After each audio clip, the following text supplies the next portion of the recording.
Okay, good evening, everyone. Welcome to our April 3rd meeting.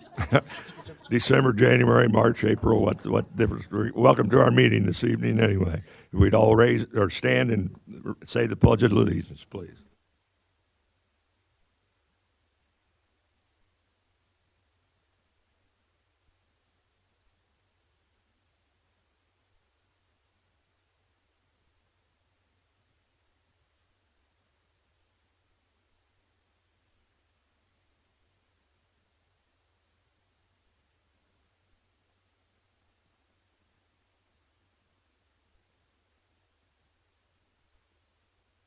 And now we'll go to roll call, Barbara.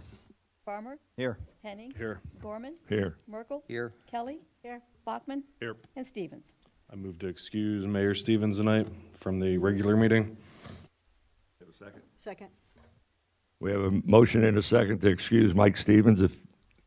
Do we have all those in favor? Aye. Opposed? Mike is excused this evening. We have a special presentation, Amanda. We do. John Miner with the Montgomery County Solid Waste Management is here to talk about their plan update.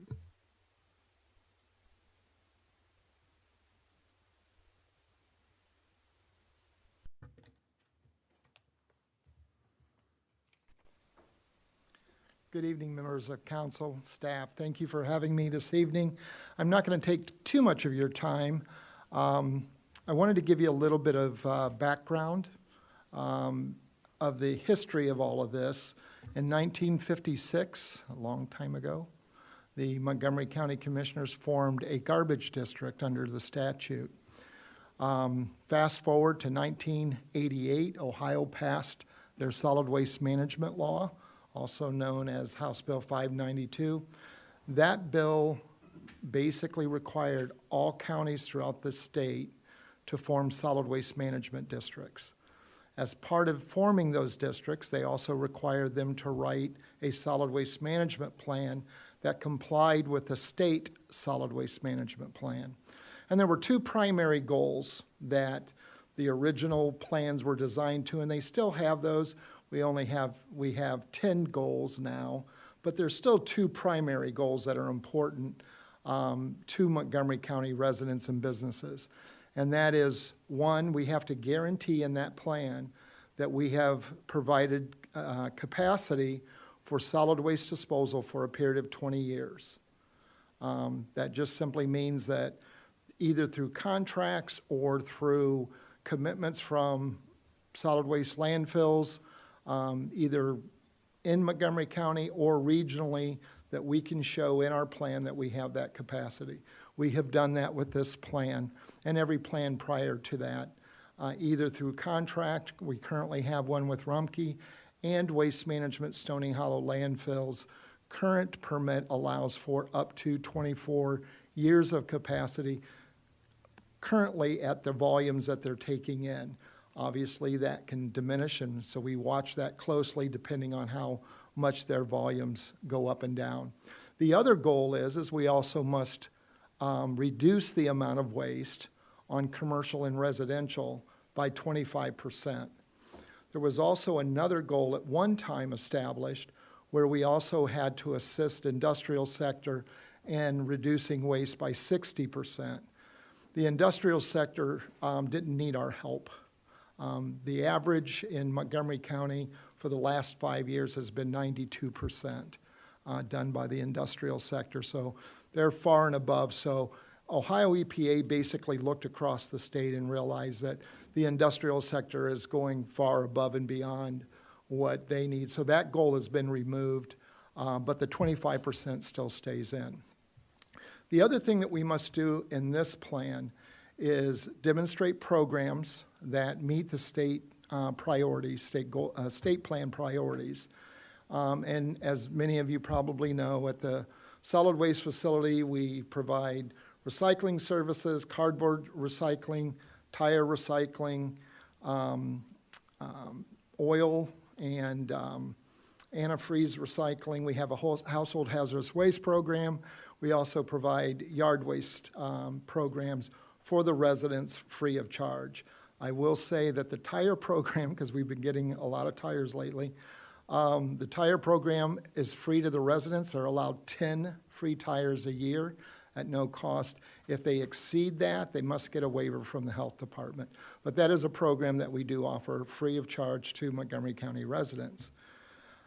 The other thing that we have to do, and this is really important, I think, to this community, is that we have to show how we are going to fund the plan. Now, this plan is updated every 5 years.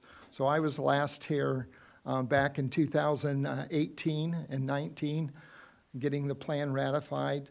So I'm here again, and everything works out in my with my financial manager. I'll be here for another 5 years, and then I won't be at the next 5 years. So, but in doing so, we have to show 20 years of funding for the plan. The most critical part is that first 5 years, but our financial advisory committee, which is made up of city managers, financial administrators from various municipalities, townships, villages, et cetera, they are the first line in which we go to for establishing our budget. So we showed in our budget that by probably the end of 2026, mid-2026, we were going to run a deficit. We had currently been using a cash balance over the last 15 years. The last fee increase that we had was in 2010. It went from $2 to $3. And so we've been living off of those balances for those last 15 years. And we finally reached the point to where our balances are gone. The only thing that it remains is we have to maintain over $1 million, and to this date, I think we have a little over $2 million in what we call a development fund. That particular fund in the budget, by the requirements of our financial advisory committee recommended to our policy committee, must stay at $1 million no matter what, even if we have to cut programs or whatever. And that is for the protection of all the municipalities in Montgomery County. If there is ever a lawsuit against a community for a Superfund landfill, it's an old landfill that had material disposed of it, and it basically, in layman's terms, it went bad. Typically, communities are looked at first because they have deeper pockets or they're easily found. And so that fund helps pay for all the legal fees for municipalities. And we have had to pay some of that out with the last 3 landfills, Superfund sites. The last one was the Valley Crest landfill in the city of Dayton. So we do take care of that, but we always must maintain at a minimum that level of funding. So what the advisory committee did is they met, and the staff gave them 5 different recommendations of how we could fund the plan, either by cutting programs, making some efficiencies with small increases, or going super big and doing a lot of new things with other programs that we wanted to do. And the Solid Waste Advisory Committee decided that they were going to kind of go in the middle of the road of all of those different ideas. So in this plan, there is a $3.65 fee recommended for 2026. In other words, we're increasing the fee by 65 cents a ton. That's important to you because it will have an effect on your contract and your residents. That 65 cents a ton is the average household in Montgomery County generates about 1 ton of garbage a year. So the fee is 65 cents a year. So every household would be basically paying 65 cents. Now, Clayton is a little bit higher than 1 ton. However, we don't have your latest numbers. I think recently you changed contracts with, went from Republic to Rumpke. And so in 2024, we don't have those new numbers yet, so that may change. But your hauler will work with you to make those decisions. The other thing that the financial committee decided was they didn't want to do a real large increase. to fund the plan like we did in 2010. You make a big increase and build up that big budget, and then when it falters, then you go back and do another big increase. So each year from 2026 and going forward, there is a 6% increase each year, which is equivalent to about 22 cents a ton per year. That's important to you, again, because it will have an impact. And if you have a current contract, which I know that you do with Rumpke, they will be meeting with you. It's important to know that that fee does not go into effect until our plan has been approved by Ohio EPA, which we hope to have approval by October of 2025. We would then send out notices to your city manager, letting them know that the plan has been approved and they can anticipate a fee increase in 2026, again, if the plan is approved. So far, we've been fortunate that everybody that we've met with has approved the plan, and so tonight, I'm here to ask that you also, by resolution, adopt and ratify the plan for going forward. The other thing that I will leave you with, and again, it's related to the fees, keep in mind that this plan has to be updated every 5 years. That was the other reason why the Financial Advisory Committee wanted us to look at kind of a softening increase each year, because in basically 3 years, we have to start redoing the plan, and at that time, they'll re-examine the fees and the percentage and determine whether that needs to be reduced or increased. We don't have any anticipation of it being increased. Like I said again, we did a projection for 20 years, so we feel pretty good about those projections and the programs that we have and where our balances will be. But there is a possibility that that 6% may be decreased. We did, and I want to let you know this, we did ask EPA that if during the plan we determined that we could decrease that fee, it is allowable to do so, but we would have to go back out for complete, full ratification. So we're going to continue to monitor all of that, but again, I wanted to let you know, and with that, I'll be happy to answer any questions. Anybody on council have a question? Greg? No questions. Wonderful. You did such a good job, we don't have any questions. I We hope all that's the understand it case. completely. So, I hope that's the case. Thank you all very much. thank you. And good luck with the state getting your approval. Yeah. So this item, the request for ratification will be on the next council meeting agenda. That way, it'll give council an opportunity to read through the summary that's provided. If you come up with any questions between now and then, we can pass them along to John, and I can get you answers.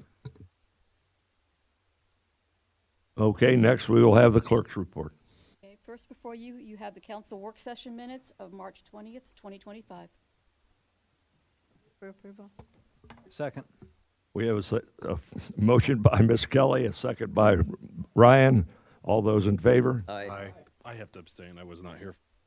You got a question, you said, Kenny? I have to abstain from the workshop. I just was here for the council meeting. Okay. Roll call, please. Farmer, Yes. Henning, Abstain. Yes, Merkel, Yes. Kelly, Yes. and Bachman. Yes. motion carries. And you also have before you the council meeting minutes of March 20th, 2025. Move for approval. Second. We have a motion by Mr. Henning, a second by Ms. Kelly. Any questions? All those in favor? Aye. No, those against? Motion carries. Our next motion is is old business, and we have no old business, so we will move to new business. Mr. Gorman, I'm sorry to interrupt. We need or have a request to vote to add Resolution 04-2536 to the end of this agenda. That's a resolution approving an agreement with the OPBA for 2025 and 2026 wages for the patrol officers. I move to amend the agenda to add Resolution R for 2536. Second. We have a motion by Mr. Henning, a second by Mr. Merkel. All those in favor? Aye. Opposed? Motion carries. Just for an executive session at the end of this meeting to discuss matters pertaining to negotiations with labor union employees regarding compensation. So we need a motion and a second and vote on that. That's it, after the executive session, right?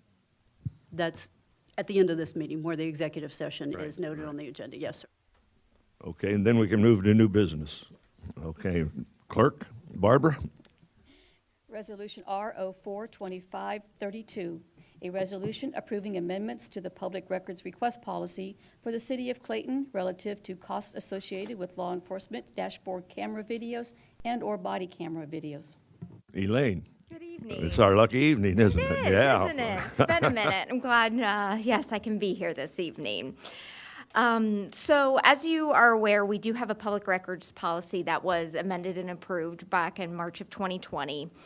However, I have a proposed change in front of you tonight. House Bill 315, which goes into effect actually today, permits jurisdictions to charge for either blurring, reviewing, obscuring, redacting video records, meaning body cameras or dash cameras, and to charge a fee for the staff time for those redactions. And so in front of you today, we do have adding that to our public records request policy. It was approved by the Records Commission back in January of this year. I move for approval. Second. We have a motion by Mr. Henning, a second by Mr. Merkel. Is there any questions or comments? All those in favor? Aye. Opposed? Thank you, Elaine. Thank you. Madam Clerk? Okay. Resolution R042533, a resolution authorizing the city manager to accept the bid of and enter into an agreement with John R. Jurgensen Company for the 2025 mill and fill asphalt paving project at a total cost not to exceed $570,000. Good evening, council. Andy. How fortunate we were tonight, and Of course. Does that mean you're not fortunate anymore? For the 10th year in a row, Jurgensen has gotten the bid for the asphalt contract. There was two bidders this year. It's always Jurgensen and Barrett's, and Jurgensen was the cheaper of the two bids, and they've done a real good job for us. So as you guys are well aware of, there's 9 roads that's getting paved this year. And to squash the rumors, we are not going to widen Putnam Road. I heard that one today, and we're not putting curbs on Haber. I don't know where these are coming from, but we're not doing any of that stuff unless you guys got a lot more money that I don't know about. But I heard we were going to widen Putnam 4 feet. That's not happening either. do we have any questions or comments for Randy? For approval. They've done a Second. great job over the past however many years they've been doing it. 10 years. Second. We have a motion by Mr. Henning, a second by Ms. Kelly. All those in favor? Aye. Aye. Opposed? Abstain. Roll call, please. Mr. Farmer? Yes. Henning? Yes. Gorman? Yes. Merkel? Yes. Kelly? Yes. And Bachman? Abstain. Motion carries. Curious, why does it stop Kimmel Road at Diamond Mill and not include the other 4 properties west of Diamond Mill? We can ask questions during visitors' comments, okay? Barbara? Resolution R042534, a resolution authorizing the city manager to purchase from Buckeye Power Sales a new generator to be used in the city maintenance garage at a cost not to exceed $41,289. This is a generator that we realized during the tornado that we greatly needed. So we've been putting money off to the side. This is the second year in a row we put money off to the side for this generator. We don't have any fuel in our maintenance garage, and we can't work on any equipment because that is the only one that is not powered by a generator. Everything else, including this building and the firehouse, they're all powered by generators. That's the only building that does not have one, so this will equip that building with a generator. Move for approval. Second. We have a motion, was that you, Kenny? By Mr. Henning and a second by Ms. Kelly. All those in favor? Aye. Opposed? Motion carries, Barbara. One more resolution, Barbara. Two more. Yep. Resolution R 042535, a resolution approving the City of Clayton Active Transportation Plan. Amanda, I guess this is you, huh? Is- Yeah. So at the last council meeting, we had a presentation concerning the active transportation plan. This plan took roughly a year to pull together with input from the community. Council's had 2 weeks to digest what was presented, and this evening we are asking that council accept the plan. Can I interject? Okay, I was on the committee. I think Tool Design overall did a good job. I'm going to be a little bit of an analyst nerd here on this, so me folks. I thought their prioritization methodology was fine, and there's a line in my line of work that says all models are wrong, some are useful. And that just says that their methodology gave us a starting point. It wasn't the final ending point. And I guess my concern is that the steering committee did not get a chance to vet that prioritized list, maybe make some tweaks, adjust up and down. And you're right, it's a very data-intensive document, how all that stuff gets pulled together. So I would like to motion to table it until our first meeting in May, to give us a chance to maybe get the steering group together, to look through the prioritized list. They may want to move some things up or down. So that is council's prerogative, if that's what council wants to do. My understanding was that the prioritization list was sent out to the steering committee, and that the steering committee had that for several weeks prior to it being presented. If that did not happen, Carly was supposed to have sent that out. If that did not happen, I apologize. But if council wants to postpone that for another meeting, that's fine. Well, I did not see it. I did not see the final raw data. Tana, you're on the committee. Did you see it? I didn't see it either. Okay, so, and I don't want to be a nerd trying to look at how they did their calculations. That's not what it is. It's really just looking at that final list. We may see something, oh, it's number 7. I really think it should be above the 2 things above it. And just shuffle it, because then it would have the seal of approval of the steering committee. And that's all I'm asking, that if we can somehow do that in the next month, then I would hope the steering committee would be available for one last meeting. Fine with, Did you second the motion? I just said it's fine with me. I'll motion to table this to the first meeting in May. A second. All those in favor? Aye. Opposed? We'll table the motion, or excuse me, the resolution until the first week in May. Save your printout so Barb doesn't have to print it off again. That's all the new business that we have. We'll now move, we have one more, but we have to go into. Well, if we can wait, if we can move this one to after the executive session, if we can continue with the agenda, have the executive session, and then come back to this piece of legislation. We're going to continue with the city manager's report. Okay, we'll have the city manager's report now. All right. Good evening, Mayor and Council. Just a few items for you this evening. I'll keep it brief. One, just a reminder that we have the Easter egg hunt on Saturday, April 12th, starting promptly at 9:30 a.m. So show up a little early. Make sure you have your children in the right location. It goes quickly.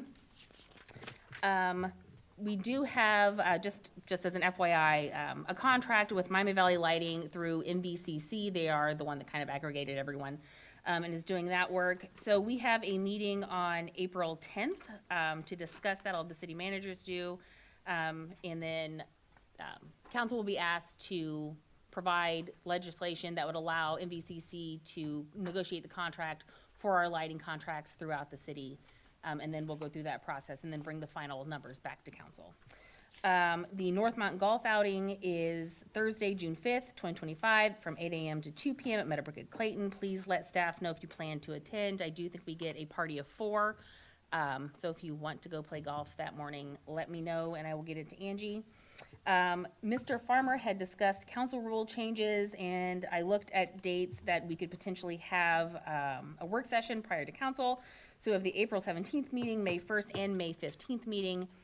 All don't have work sessions currently scheduled. I will tell you that we do have a public hearing scheduled for April 17th for a development, so that may be a little of an intense meeting to have a work session prior to. So if council wants to do May 1st, we can schedule a work session starting at 6:30 for May 1st. May 1st is good. Which development is for April 17th? The Hunter's Path. Okay, so we'll get a work session scheduled for 6:30 PM on May 1st. And then you also have in your packet the murals for Hardscrabble Park. The Northmont Art Department put some of those together. There are, I think, 26 or 27 of them there. If council could provide to me their top 5, if you could do that by April 9th, we will actually put those out on our social media sites for residents to vote on, and the top vote getter will be what we place on the restrooms at Hardscrabble. And then finally, the last available tax help date, in-person tax help date here at the City of Clayton is Thursday, April 10th, from 9 a.m. to 3 p.m. in these chambers. You do need an appointment if you plan to request that. You can call Eric Hine at 216-857-3174 or Michelle Jordan at 216-857-7382 to schedule those. And that is all I have for you this evening, unless you have a question for me. Do we have any questions for the city manager? If not, thank you, Amanda. And we will move on to visitors' comments. And as always, if anybody wants to speak for a while, you're limited to 5 minutes only. And it looks like it's almost springtime because the kids are here to get everything signed up. Well, that's good. We're all waiting for spring, so that's good. We will now have visitors' comment. Earl, you want to go first? No? Okay. Yeah.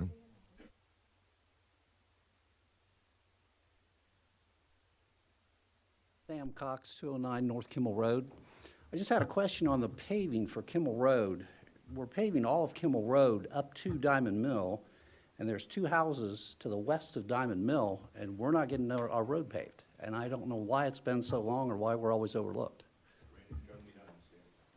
Kimmel Road was supposed to be on this year, but because last year's got delayed, Kimmel Road is not on till next year. Okay, so all of Kimmel. None of Kimmel's getting None done. of Kimmel. Yep. Okay, okay. The only 2 outlying roads is Clinton and that little short section of Clinton between Crestway and Salem Street, and then also Haber Road. Okay, thanks. Thank you, Randy. Would anyone else like to speak to council tonight?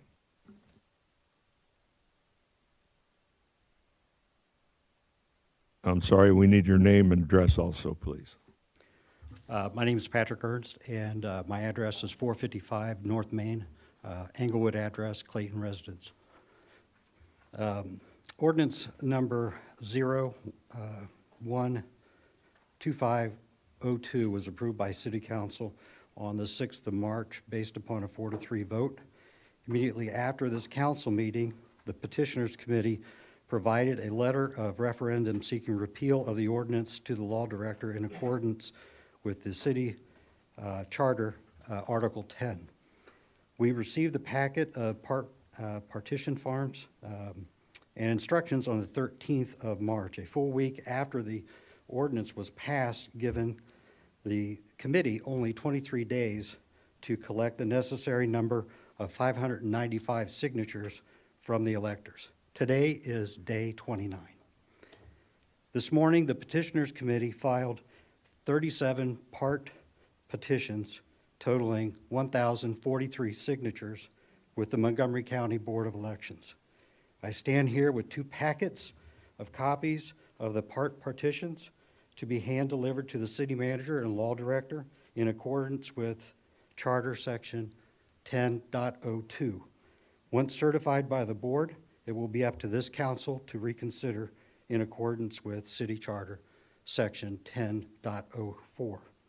Please note that this is the second instance of a petitioners committee being formed, signatures collected, and a referendum sought to repeal actions by this council in less than 2 years.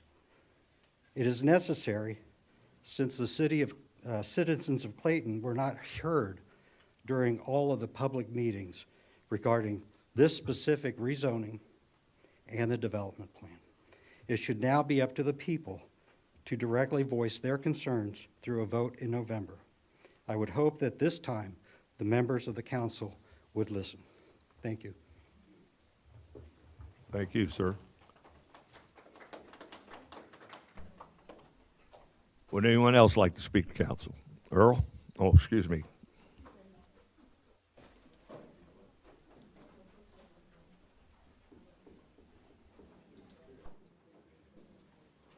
Yes. Yes, my husband's much taller than me. My name is Anna Ernst, 455 North Main Street. Again, Englewood address. Our house is in Clayton. I went with my husband to gather signatures for this petition, and I was fully expecting to find the residents reflecting the vote of the council, which is about 50-50. I was shocked. I couldn't believe the citizens that we spoke with are overwhelmingly against this boom of expansion, these houses just popping up, people asking us questions like, how did this happen? Why weren't we informed? Why didn't we have more say? I would say easily 90 to 95% of the people we spoke with are not in favor of this much development. And my husband and I specifically targeted areas south of 40 so that we could understand the community that we've just become a part of recently. A lot of the older homes in that southern part are beautiful. They're on very reasonably sized lots. We found so many people out working in their yards, and were able to have discussion with them about what was going on, and most of them were unaware. One lady very specifically wanted to know how she could get involved in planning these developments so that they more reflect the current community in Clayton. What I just saw when I walked in here gave me the deja vu. You've got people on Taywood that are going to have this little drive in between their houses and 100 and some houses built behind them. You know you're going to get people that are not happy about that. I don't know what the answer is, but I know being south of 40 looking for signatures, there are a lot of these developments that have been done recently. I've tried to be open-minded. In my personal opinion, they don't look good. They look builder grade. And yes, people need entry-level homes, but how many do we really need? Can there be a balance somewhere where Mr. Farmer suggested maybe larger frontages that are somewhere between these ones that do not meet your current requirements and some of the nicer ones that are down by the golf course? They've preserved the trees, they've built these beautiful homes, they're all individually designed, people are proud, they've been there their whole lives. Isn't that what we want to attract to Clayton? People that are going to stay here, not live in a disposable home that in 20 or 30 years is going to look terrible and could possibly have nefarious activities happening in these very tightly compact neighborhoods. I know this because I grew up in the city of Dayton. I know what can happen when houses are that close together and that many people in a small area. It's just not good long-term. So maybe Clayton needs to revisit their Build Clayton. That was done in what, 2018? Maybe some of the council needs to go door to door and talk to the people that you're representing and find out why the vote is not reflecting what my experience was with the community. Otherwise, you're going to have the same thing that we are going through happening with this next development. You're going to have it again. Something needs to change, and I've done my part with this. I do not feel bad now about saying I don't want 529 houses in my backyard. I know there are plenty of newer houses being built, have been built recently. Again, Clayton's population has remained unchanged for 30 years. Where are these people coming from? There's another reason that Clayton's population isn't increasing, and it isn't because of lack of housing. And I really don't like that as an excuse. So please just rethink some things before you push more of this forward.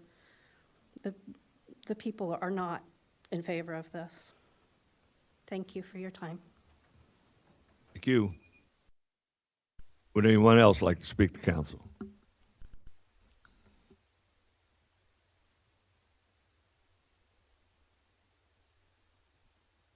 Good evening. I'm Courtney Hart, and I live at 425 Rankin Drive. I'm going to read because I tend to ramble, and so I'll go ahead and start. I wanted to speak again on some concerns I have had and continue to have in regards to so many development proposals within the city of Clayton. Facts I trust that you all know is that you have 3,000 Clayton residents, 10,000 of which are registered voters.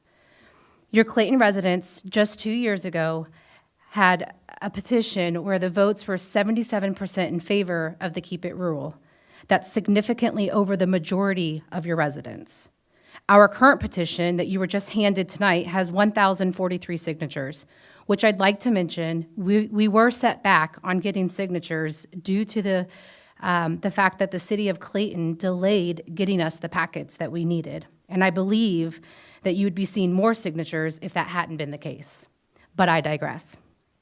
There was a comment from the mayor at a previous meeting saying that it's just Inglewood residents that are attending these meetings and speaking against these developments in the city of Clayton. I dislike that I can't address him personally right now because he's not here tonight, but I was personally offended by that comment.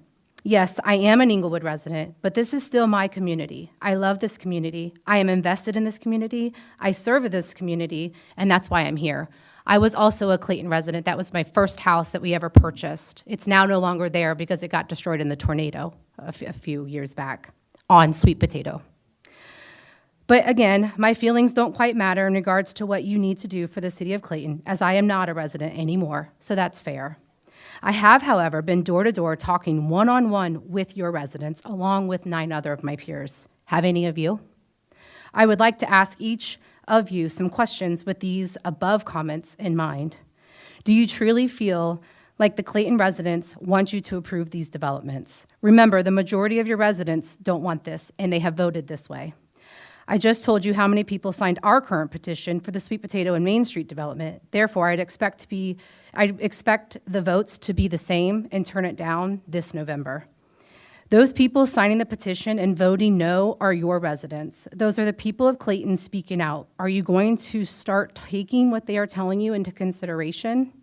You keep getting proposal after proposal on these properties, and your residents have shown time after time that they don't want this by their votes. So are you going to do your job and advocate for the people that put you in these chairs? I've heard you say on this platform from several of you that you listen to what the people of Clayton tell you. So are you listening? How many petitions do you need in order to get the message? At this point, if you keep approving, then just be transparent and say that you don't actually care about what the residents want, and instead admit that you have your own agenda and you're going to do what you want for the city of Clayton. Clayton doesn't want more students in an already overloaded classroom. I understand that the workshop from tonight doesn't apply, but it does for the other developments happening in the city. They don't want more potential crime and or slower response time from the Clayton Police Department. The department doesn't currently have the proper staffing to handle more housing in the city. 103 more houses proposed tonight, 529 more houses from the last proposal that we've heard. They don't want more traffic in the area. They don't want even more saturated grocery stores. So when you go to vote on these proposals, including this current workshop shared tonight, could you please consider the 77% of your residents, 77%, that keep telling you, no, they don't want this.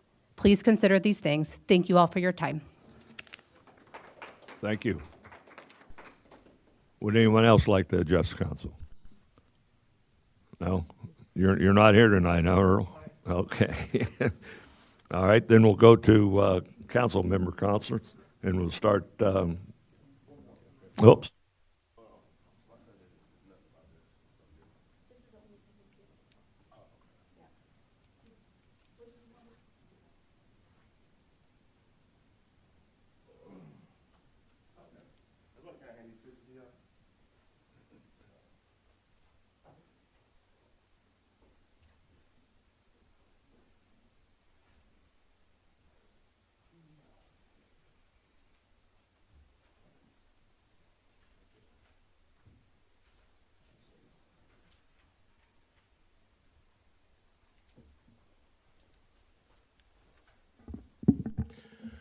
David Woods at 1330 Lakeview Avenue. This is a different subject.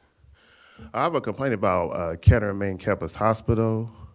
My dad, he went to Kettering Main Campus Hospital, and my dad, he served in the Vietnam War.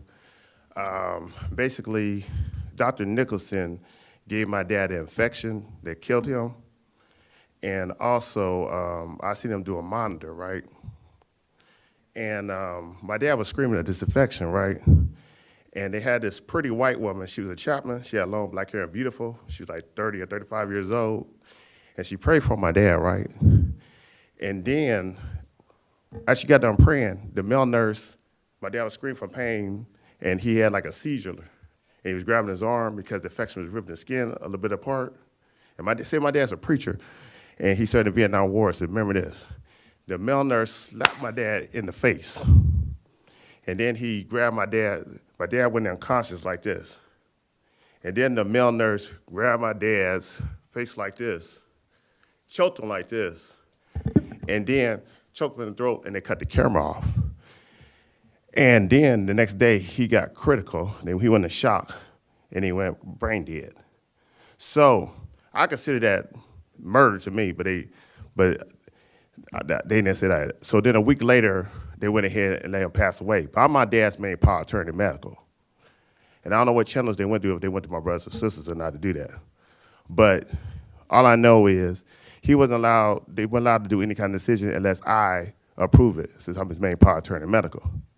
And my dad's personality is like Mr. Rogers and like Santa Claus. He spoiled me, gave everything I want in life. I didn't have to work till I was 21 years old because I didn't have to do nothing. He worked at General Motors. And then after that, so I got Christine McDonald from the Civil Rights Commission investigating Kettering Main Campus Hospital. She talked to their lawyers about it. She talked to social workers about it. And I talked to Captain Perez and Sergeant Scott, who works for the Kettering Main Campus Hospital. They did nothing about the ambulance nurse who choked my dad and caused him to go critical. And then also, they didn't let me see my dad's dead body. So I didn't see his dead body. So I'm going by everybody that's telling me that my dad is dead. So I know he's dead. I got a lawyer. But in my heart, I don't feel he's dead, but he is dead. And also, Christine McDonald for the Civil Rights Commission proved that they violate my civil rights and my brothers and sisters' civil rights and my mother, because they had not notified my sister that my dad got slapped in the face and choked, and my mother, who died about 5 months ago. She didn't know that they did that to him. And also my sister, she got a 13-year-old daughter and a 10-year-old daughter, and I want Christine McDonald, my paralegal, Erica from Kirk Klein Smith of Dallas, Texas, and I want that pretty white woman chaplain to sit down with my sister and let her know that that male nurse choked my dad and choked him in the throat, and that's how he got brain dead. The males, Captain Perez and Sergeant Scott, and the doctors, and Dr. Nixon gave me that infection, are intimidating the women nurses in Kettering Hospital so they won't talk to Christine McDonald, because they know that the women nurses in there will tell the truth. I got a lawyer team right there. I'm doing the definition of character lawsuit. I'm working on suing Inglewood and Kettering on some other stuff on this too. And I want $2 million to go to Christine McDonald for Civil Rights Commission, $2 million for Kirk Klein Smith of Dallas, Texas, and $9 million for myself. And what I would do with the $9 million, I'll keep it in the bank and put in my dad's money so he died with honor. And also I want Donald Trump to give an award to my sister for my dad's behalf of serving in the United States Navy in the Vietnam War of honors. I appreciate the city of Clayton, Ohio, and I love y'all. Thank you.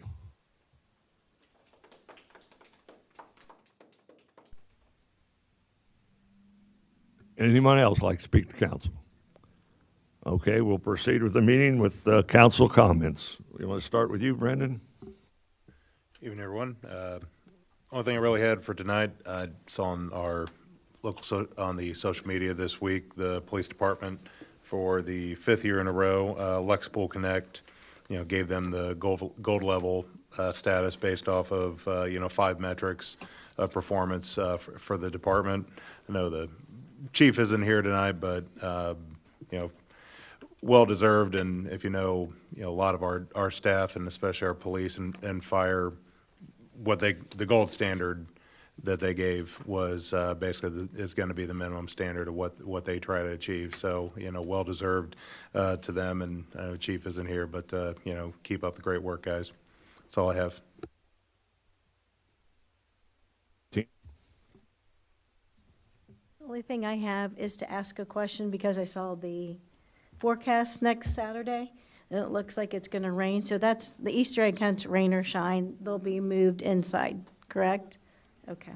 So I don't want anyone to be scared because of the rain, because it will be moved inside. It was inside last Yes. or 2 years? 2 years. It was inside 2 years. Yep. You didn't have a one. Yep. I just had a question about that, man. Doesn't the Easter Bunny work after 10 o'clock or after 9 o'clock in the morning? He does not. He does, oh, he does works not. still, okay, Yeah. that's good. It's in his contract. That's all I had about the Easter egg hunt. Thank you. Greg? At the last council meeting, there was a discussion briefly from a visitor to the meeting about vicious dogs, dangerous dog. Well, I can't say vicious because that's a designation by the courts only. Dangerous dog in their neighborhood. And I have asked Amanda what the city's position is as far as what we have on hand as far as how to handle dangerous dogs. And there's a county-wide nuisance dog committee that's being formed, and I've been in communication with Mary McDonald and a couple other persons regarding that council commission, not to be a participant, but just be an added voice to some of the information that's going in, or a voice in terms of what people might be thinking in terms of animal control. And there's been numerous stories that have been in the news the last few years about dangerous animals being loose and persons either being attacked and or killed by dogs allowed to run loose. And in our neighbor, and in this area, there was the one that was that was listed specifically on Prospect, but there's been others around the Dayton area. And when you get on the internet and start looking up news stories, and this goes back 2014 when Miss Ritchie had the mauled on was it Norman Avenue? Not Norman. Whichever, basically it was in Dayton. But anyway, 10 plus years ago, there was an effort to make stronger, vicious, dangerous dog ordinances in the state of Ohio, but it seemed to lose steam in the State House, and it never has come back forward to be an item for serious consideration. And the State House basically has said in the news story that I read that it's not considered to be an item of major importance at the moment. Unfortunately, I think it is, and I guess it's not important until basically it happens to somebody in your own family. But the city is going to be looking into how to better enforce and make something better than just a $25 fine for someone who has a dog that gets loose and bites somebody. But that was one item. And the second item, at the first chair consortium meeting that was held last week, the Montgomery County Human Services Levy was being discussed as far as what's coming up for this fall. And it's the second of the two levies that they normally put on the ballot. And it's the lesser valued levy of the two, but in light of the fact that different county service agencies are looking at needing to get more money, it's anticipated that they may be asking for more money this fall as far as the service levy. So keep your eyes on the agenda for the county for November's ballot in terms of the human service levy and the essentially additional tax levies being levied against the homeowners in Montgomery County. And I will end it at that. Thank you, Greg. Kenny? We have students here tonight, so I hope you have a safe spring. I hope you have a safe prom season. Thank you for coming. I've known one of you for a long, long time. And we hope that you continue to be safe and make our community proud.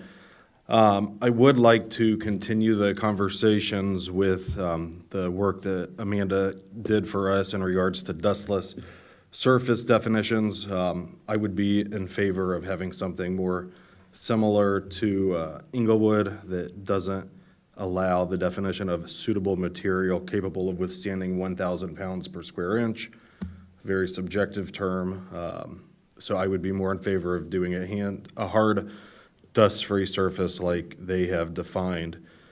I also would say I think we should probably have a conversation of it being in residential districts, not rural conservation. I think the residents would appreciate that. I wanted to thank the referendum committee for your work on getting those 1,043 signatures. Any group that gets over 1,000 signatures should be taken very seriously because that is a lot of work. You only need 50 signatures to run for council, so you got over 20 times that. And finally, tonight, I would like the city manager to remind staff that when residents are speaking, they should be respectful and not talking to each other and laughing. Unfortunately, I got text messages during the visitor comments tonight sharing what people observed. So if you could please remind staff that is not at this table, but another table. Thank you. Thank you, Kenny. Ryan? Good evening, everybody. Just a few things to the petitioners, the referendum petitioners committee. I just want to say, well done. That is quite a job you did. I want to congratulate you. We'll see what the board of elections comes back on how many are valid. But I think with that many, it's safe to say it will probably go to the ballot in November. Come out on the 12th for the Easter egg hunt. All right, so it starts at 9 o'clock. I understand it'll end at 9:10. So Starts at 9:30, it'll be done at 9:40. Yeah. yeah, so the 10-minute exercise. Come out and support our children and have a good time. And last point I want to make is stay dry out there. Thanks. Thank you, Ryan. All I have tonight is to thank you all for coming to the meeting tonight. And I have a question for Amanda. I know last year the students had to come up and give their name and what they're doing and where they live. Now, I don't know if we have to do that this year or not. No, that is not a requirement. That's not a requirement. Okay, I know we did it a couple times last year. I'd like to hear these two fellows in the front row here, but we can wait. But So you can make it a anybody at special the front exception for table can those. sign your papers for you when we get back from a executive session, which We'll do it before. I think we ought to make them stay. Okay, we will have an executive session. We will sign them now, and they can go home and study, of course, when you get there. Of course, yeah.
Good luck in exams this time. Okay, we now have a need for executive session to discuss. Pursuant to Ohio Revised Code 121.22G4, matters pertaining to negotiations with public employees related to compensation. I moved to We will go in the into back room, executive session. Amanda? No, they're not. They're leaving. Yeah. Oh, they're all- I moved to go into executive session. Do you need a motion in a second? Okay, second. We'll need a roll call. Yes. Farmer? Yes. Henning? Yes. Gorman? Yes. Merkel? Yes. Kelly? Yes. And Bachman? Yes.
Okay, we're back in session now, and let's see.